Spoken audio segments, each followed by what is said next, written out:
Olá, irmãos, graça e paz a todos vocês. É um prazer mais uma vez estar aqui. Já tem um tempinho que a gente não grava, tava com muita saudade e não vou ficar aqui me explicando, é, dizendo por que nós não gravamos aí durante um tempo, mas o fato é que eu tô com muita alegria no coração em poder voltar e quero dizer aos irmãos que, se Deus quiser, daqui para frente a gente vai dar sequência, tá bom? Temos muita coisa para compartilhar com os irmãos. É verdade que eu não tenho condições de estar gravando todos os dias, embora o desejo seja esse, porque eu ainda, eu vivo do meu trabalho, do meu sustento, tenho uma família para criar. Já vivi da obra, já passei por um momento na minha fase, no meu ministério pastoral, melhor dizendo, em que eu vivi da obra, pregando e pastoreando igrejas, tá bom?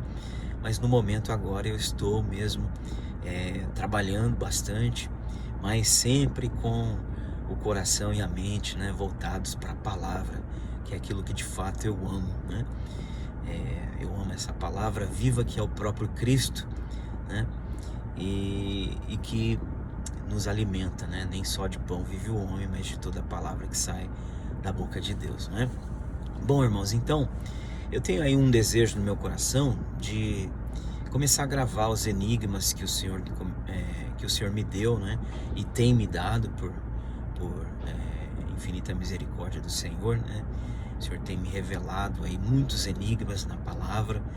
Eu acredito que esses enigmas, eles precisam ser passados para os irmãos, Eu acho que um dos motivos pelos quais o Senhor tem me dado a conhecer esses enigmas é para que eu possa compartilhar com os meus irmãos.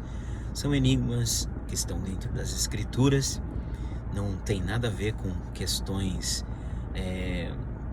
seculares, com pensamentos da nossa mente, mas são apenas enigmas bíblicos que estão escondidos dentro da palavra de Deus, A palavra de Deus diz no Salmo 78 que o Senhor, Ele abriria a sua boca,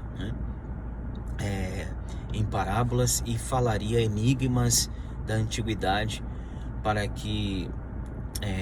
o povo de Israel, para o seu povo, para que estes pudessem passar para os seus filhos de geração em geração, a fim de que eles pudessem conhecer os louvores do Senhor e as maravilhas que o Senhor tem feito. Então é um prazer para mim poder estar aqui compartilhando algo que o Senhor tem me revelado, Algo que, como eu disse, citando esse Salmo 78, deveria ser passado de geração em geração. Então veja que a palavra de Deus fala acerca de enigmas, E que são verdadeiros tesouros que o Senhor tem revelado nesse tempo do fim, principalmente coisas que estão, assim, ocultas em mistérios, dentro da palavra.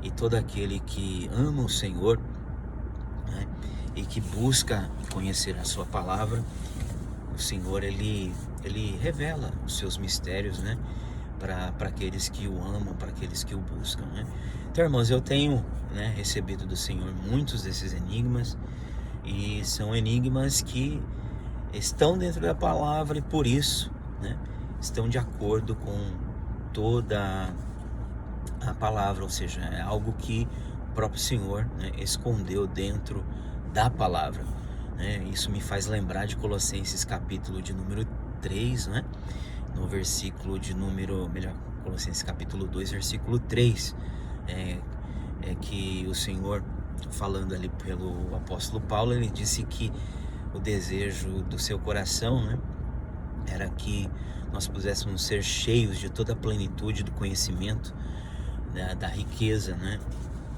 de Deus, que é Cristo, Cristo, Cristo, ele diz que é Cristo em nós, esperança da glória, Ele diz que em Cristo estão escondidos todos os tesouros de sabedoria e ciência. Ora, Cristo é a palavra, então dentro da palavra estão escondidos todos os tesouros de sabedoria e de ciência. Bom, hoje eu vou falar aqui rapidamente, não vou me delongar, sobre o enigma de Jonas, ou melhor dizendo, eu quero falar sobre o enigma de Nínive, da grande Nínive, que está dentro do livro de Jonas, né? Então Jonas, ele foi um profeta, né, messiânico, né? O seu livro possui 4 capítulos, né? Certamente que você deve ter ouvido falar e deve ter lido muitas vezes o livro de Jonas, né? Jonas, cujo nome significa pomba, né? A palavra hebraica do nome de Jonas é Ioná, né?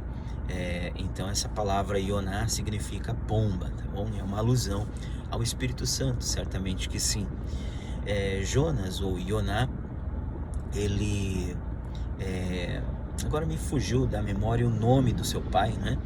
Mas há um texto que está em 2 Reis, capítulo 14, no versículo 25, que diz que o pai de Jonas era profeta, que Jonas era filho do profeta. Agora me fugiu a memória aqui, tá? Mas Jonas, ele era filho de profeta, 2 Reis 14, 25. Não vou me lembrar agora aqui o nome, né? De Jonas. Ele era natural de uma cidadezinha de Gat-Hefer, da tribo de Zebulon, próximo à região da cidade de Nazaré, onde Jesus ele foi criado, tá? Então Jonas, ele profetizou aí em meados do século 8 a.C., aí por volta do ano 780 e poucos ao ano 750 e poucos, 52, 53, um total aproximadamente aí de 33 anos, Jonas profetizou. Há quem diga que Jonas, ele foi contemporâneo, melhor dizendo, ele foi contemporâneo do profeta Eliseu, e há quem diga que Jonas era um dos filhos dos profetas que aprendiam ali com o profeta Eliseu, tá bom? Então, melhor dizendo, então Jonas, ele foi contemporâneo do profeta Eliseu e não do profeta Elias. Eu não sei se eu disse Elias ou Eliseu, enfim, do profeta Eliseu, tá bom?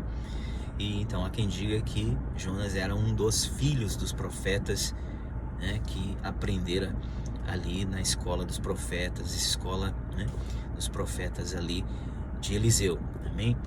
Bom, enfim, 2 Reis 14, como eu disse, verso 25, diz que ele era filho de um profeta.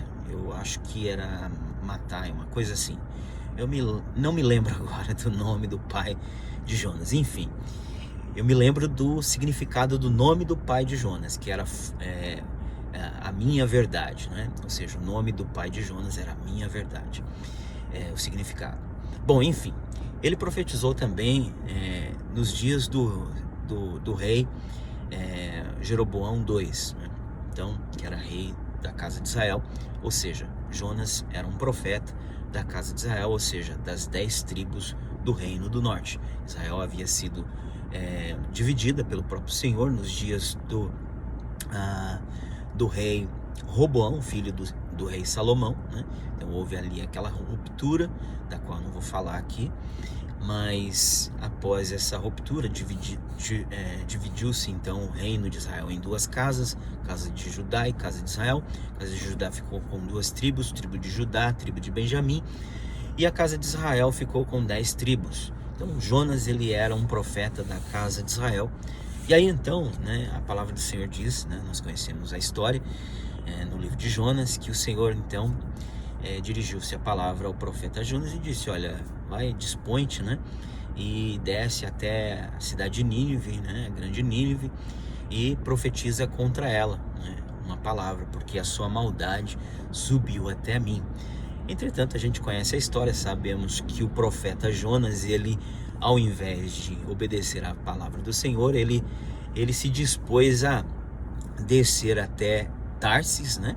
Primeiramente descendo até Jope, né? Uma encosta ali marítima na região sul, né, de Israel, né? Ali do mar Mediterrâneo, na cidade de Jope, né? Exatamente lugar onde Pedro, né, teve aquela visão lá dos animais, né, impuros, né? Então Jonas desceu ali para pegar um barco, um navio. Ele paga a sua passagem, para ir em direção a Tarsis, né? Ele queria se ver livre da presença do Senhor. Entretanto, a gente conhece a história, sabemos que então o Senhor ele envia um grande vento, né? Um rua, né? Um vento forte, impetuoso, e uma grande tempestade se formou ali. Os marinheiros começaram a jogar fora a bagagem e tal, aquela história toda. E enquanto isso, Jonas está bem tranquilão lá, dormindo no porão do navio, né? Tranquilamente dormindo, achando que está tudo bem. Enquanto isso, uma grande tempestade está acontecendo por culpa de Jonas. E aí então, né, os marinheiros eles jogam tudo que podem para fora, eles oram aos deuses que eles tinham, e aí nada se resolve. Então até que Jonas é acordado por eles. Então Jonas, né, depois de uma grande conversa ali que tivera com eles, diz: olha, a causa disso tudo sou eu, me lancem no mar e aí a tempestade vai se acalmar. De fato aconteceu assim, eles lançaram Jonas no mar, e então logo automaticamente que Jonas foi lançado no mar, a tempestade parou, né? O mar se acalmou e todos aqueles marinheiros temeram grandemente, a ponto de fazerem sacrifícios ao Deus de Jonas, né? E temeram grandemente o Deus de Jonas, né? Ficaram ali assim espantados, ficaram maravilhados com tudo aquilo que ocorrera, e pediram ao Senhor que não imputasse-lhes a morte daquele homem, né? Porque assim o Senhor decidira operar grandiosamente, né? E aí a gente conhece a história, sabemos que o Senhor dá ordem a um grande peixe para que engula Jonas. Ele fica ali 3 noites e 3 dias, né, dentro do peixe. No português está dito 3 dias e 3 noites, mas no hebraico, na verdade, está dito 3 noites, né, e 3 dias, é o contrário, tá bom? E, bom, enfim, isso tem uma série de explicações por isso, porque o dia para os judeus ele começa pela noite, né? Bom, enfim, não vou falar sobre isso aqui, que isso é uma outra história. O fato é que então ele fica ali 3 dias e 3 noites no ventre daquele peixe. Ele faz uma oração linda que está no capítulo 2 do seu livro, né? E aí então, depois dessa oração, o Senhor então resolve dar uma ordem para o peixe, né, lançar Jonas ali na região exata onde ele deveria ir, né, novamente perto, né, da região de Nínive, ou seja, ele volta, na verdade, né, para a praia, né, de onde ele havia saído. Então ele vai, né, com certeza caminhou muito para chegar na região da Assíria, né, que ficava na Mesopotâmia. Então ele chega ali na cidade de Nínive, que hoje é a atual Mossul, no Iraque, né? mesmo local onde estava a grande Nínive, né? E então ele chega ali naquele lugar e ele começa a profetizar de má vontade, mas profetiza, né? Dizendo: olha, ainda há 40 dias e a cidade de Nínive vai ser subvertida, né? Subvertida. E aí então, né, ainda que Jonas não esperasse, o que aconteceu? O rei daquela cidade, ele deu uma ordem para que todo o povo e todos os animais, né, se vestissem de pano de saco e cinza. Então ali se arrependeram dos seus pecados, no pó e na cinza. E o Senhor, ele viu isso e ele desistiu, né, vamos dizer assim, se arrependeu do mal que haveria de fazer aquela cidade, né, cujo pecado havia subido até os céus, né? Então era uma cidade, né, pecadora. Aqueles homens eram homens bárbaros, eram homens terríveis, que se nós fôssemos falar aqui só sobre isso, né, seria algo bem interessante, devido a aqueles homens, né, serem realmente pessoas muito perigosas, muito bárbaras. E Jonas tinha os seus motivos nacionalistas, né, para não gostar daquele povo. Mas o interessante, irmãos, é que aí então, né, depois que Jonas ele fica ali irado porque o Senhor perdoou aquele povo, né? Ele fica irado com eles, com o Senhor, melhor dizendo, né? Porque o Senhor havia perdoado aquele povo e diz: olha, eu sabia que o Senhor ia fazer isso, porque o Senhor é um Deus bondoso, misericordioso e que se arrepende do mal e tal, então é por isso que eu nem queria ter vindo aqui. Ele vai, deita, faz uma chupá, uma casinha, né, como se diz chupá no hebraico, né, aquela tendazinha, inclusive, que é utilizada para casamento, né, quando o judeu vai se casar, tem uma chupá, é uma pequena tendazinha, ele prepara uma chupá ali, uma tendazinha pequena para se proteger do calor. Mas o Senhor também, né, tem misericórdia de Jonas, faz com que uma planta, né, que em muitas traduções está uma bolboreira, né, cresça, e Jonas então pudesse se alegrar ali, ficar ali tranquilo, aguardando, né, o momento em que o Senhor ele se manifestaria ali para dar um desfecho para a cidade de Nínive, né? Então ele aguarda ali, enquanto isso, né, o Senhor então deixa que um vermezinho, né, possa ir lá e comer aquela planta a qual ele estava tão feliz. E aí então depois ela morreu, veio um sol muito quente, um vento batendo em sua cabeça, o qual ele mais uma vez cirou, fez com que Jonas cirasse mais uma vez, e então pedisse para morrer, era melhor eu morrer por isso e tal. Enfim, daí o Senhor ele diz, né, no capítulo 4 de Jonas, diz para Jonas: é justo que você fale assim, né? Você que está aí reclamando por causa desta planta que você não plantou, você não fez nada, não trabalhou para que ela tivesse ali, você teve misericórdia dessa planta, quanto mais eu não terei misericórdia de 120.000 homens que não sabem discernir entre a mão direita e a mão esquerda, e de muitos animais. Então, aí, irmãos, o interessante, né, dessa história é que nós estamos falando aqui de enigma, né? Então, irmãos, quando eu estava meditando na palavra de Deus essa semana, o Senhor me deu uma revelação tremenda, e somente aqueles que conhecem o mistério das duas casas de Israel, acredito que vão compreender essa revelação de uma forma mais clara.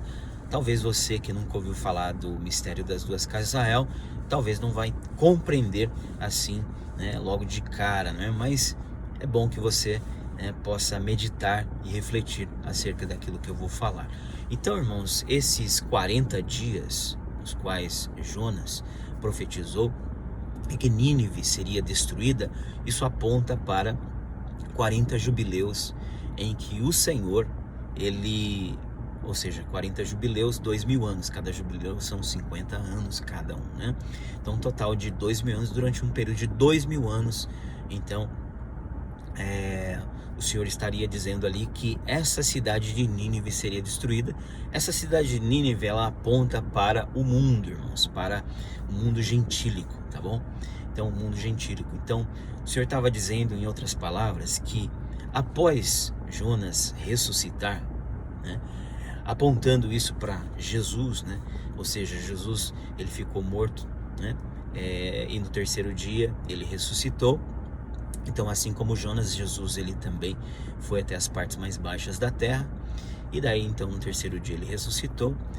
E logo após disso, então, agora Jonas, que é um símbolo também de pombinha, né? Seu nome é pomba, ou seja, um símbolo do Espírito Santo, durante 40 jubileus, ou seja, 2.000 anos, o Espírito Santo estaria sendo manifesto no meio dos gentios, né? Então essa mensagem de arrependimento seria anunciada entre os gentios, e então o que acontece é que a palavra do Senhor está nos dizendo que eles se arrependeriam dos seus pecados. E aí então, durante esses 40 dias, 40 jubileus, ou seja, 2.000 anos da plenitude dos gentios, os gentios se converteriam ao Senhor Jesus, né, por meio da manifestação do Espírito Santo de Deus e da mensagem do Evangelho, mensagem de arrependimento, a qual seria pregada. Amém? Então isso é muito lindo, muito maravilhoso isso. Só que o detalhe, a questão mais linda aqui desta revelação, desse enigma, está na quantia dos ninivitas que se arrependeram. Então aqui há um grande enigma, né? E eu repito, somente aqueles que conhecem o mistério das duas casas de Israel vão compreender o que eu estou falando agora. Ou seja, nós temos 120 mil, né, homens ninivitas, que é um número muito interessante, porque se você somar 24 mil aos 120 mil, nós temos o número de 144 mil. Será que você se lembrou de alguma coisa? Bom, enfim, se nós estamos falando de ninivitas, nós estamos falando daquele povo, né, que quando a casa de Israel, né, vamos dizer assim, as 10 tribos do reino do norte pecaram contra o Senhor, para onde é que o Senhor enviou cativo o reino do norte da casa de Israel? Para o reino da Assíria, para Nínive. Ou seja, então nós estamos falando agora, queridos irmãos, de um povo, né, assírio, né, na cidade de Nínive, ao qual a casa de Israel fora levada cativa, né? E dali, depois desse cativeiro, eles foram espalhados e semeados pelos 4 cantos da terra.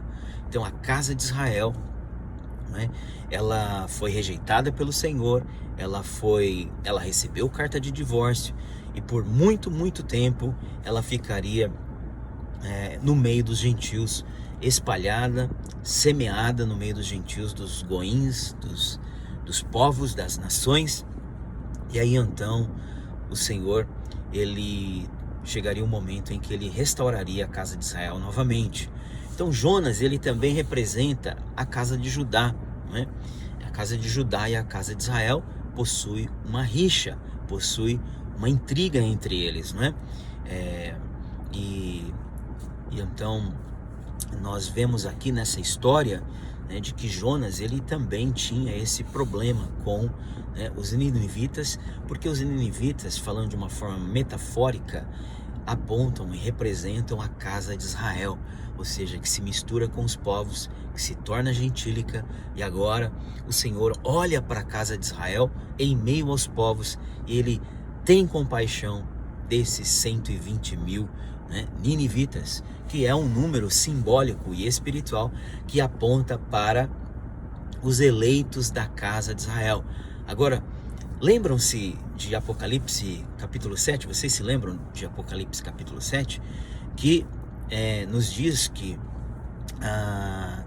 um anjo veio da banda do Oriente, né, com um selo, né, de Deus, e disse para os outros anjos que não danificassem a terra, nem as árvores, nem nada, né, até que ele pudesse ter selado todos os eleitos do povo de Deus, né, e o número deles era 144 mil, 12 mil de cada tribo, né, então, ou seja, 12 mil eleitos de cada tribo. E quanto é que dá, né, 10 tribos o total de eleitos? 120 mil eleitos, 12 mil de cada tribo. Então um total de 10 tribos, nós temos 120 mil eleitos. Daí então 10 tribos do norte, que estão espalhadas pelo mundo, que primeiramente foi para a Síria, para a região de Nínive, e depois espalhada pelo mundo. Nós temos aí um número simbólico da casa de Israel, os 120 mil eleitos do Senhor, né, somados com os 24 mil da casa de Judá, porque eram 2 tribos, né, tribo de Judá e tribo de Benjamim. Então nós temos aí 120 mil, mais 24 mil da casa de Judá, 144 mil eleitos. O que o Senhor está falando no livro de Jonas é isso.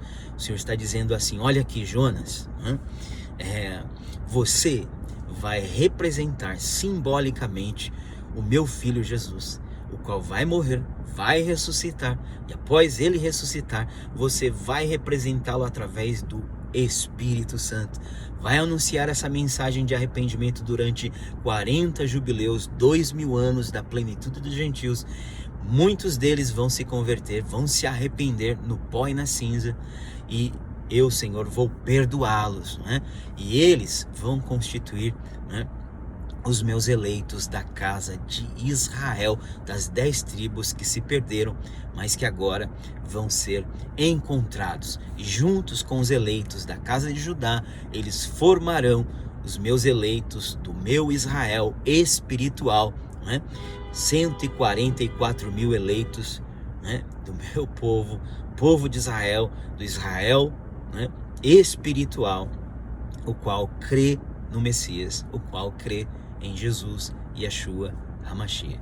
Aí então, nós entendemos que esse número 144 mil não é um número literal, mas é um número simbólico e espiritual que fala da totalidade do povo de Deus, né, nas duas alianças, na velha aliança e na nova aliança. Amém, irmãos? Então nós temos aí 144 mil eleitos, né, 120 mil no livro de Jonas, né, e 24 mil nós apenas, como eu posso dizer, nós apenas acrescentamos aí, porque nós sabemos que a casa de Judá possui 24 mil eleitos da tribo de Judá e Benjamim no total. 12 mil da tribo de Judá, 12 mil da tribo de Benjamim, total de 144 mil eleitos.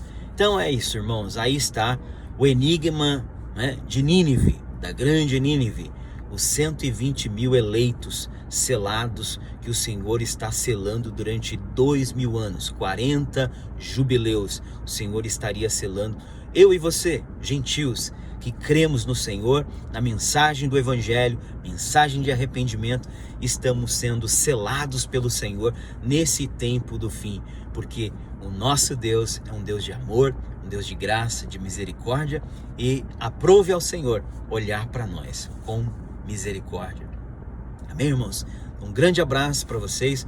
Aguarde aí os próximos enigmas, que vai ser uma grande bênção, tá? Nós estaremos aí falando de muitos outros enigmas que o Senhor tem colocado no nosso coração. Então, agora você já sabe que você, cristão gentil, você não é simplesmente um cristão gentil, mas você é um israelita, não é? Um israelita que não há dolo, um verdadeiro israelita, da casa de Israel, das 10 tribos perdidas, que estavam perdidas, mas que agora foram achadas, tá bom? Então um grande abraço para você, aguarde aí o próximo enigma, e é isso, até mais, tchau.